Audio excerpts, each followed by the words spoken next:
titanium nito yan eh. Ay, yung mga folding. Ano this one? Mga collapsible plates. Ito katulad. Mga collapse. Ito yung sinasabi ko sa'yo. $4 lang ang plastic. Gusto mo nga ito?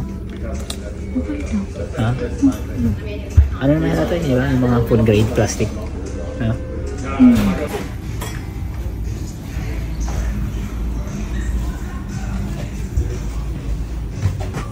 Ngayon tayo dito nun eh. Maka-decide. Ayun ang panini. Football.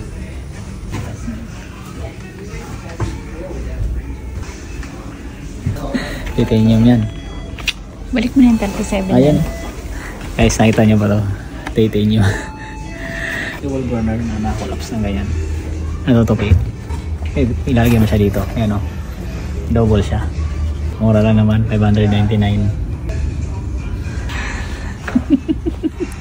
Ayan mo tsaka. Wala sana yun. Serving spoon. Ang ganda talaga nito.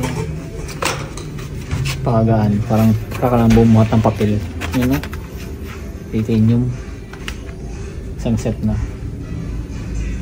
Kaya bibili tayo nito pag nakaluwag-luwag na tayo. Pag na-monetize na tayo, bibili tayo nito. Titanium.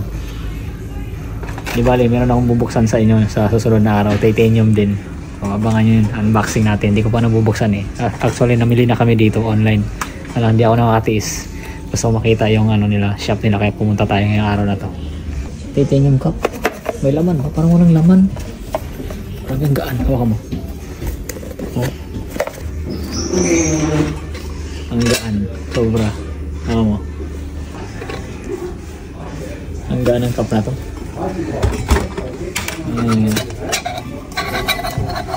Hindi na siya cup. Pwede na rin painitan ng tubig. Ganyan.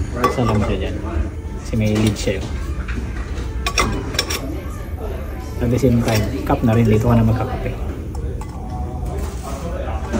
Gawa siya sa ano, brand niya, Nature Hikes. Pang backpackers. Yan. Tapos meron rin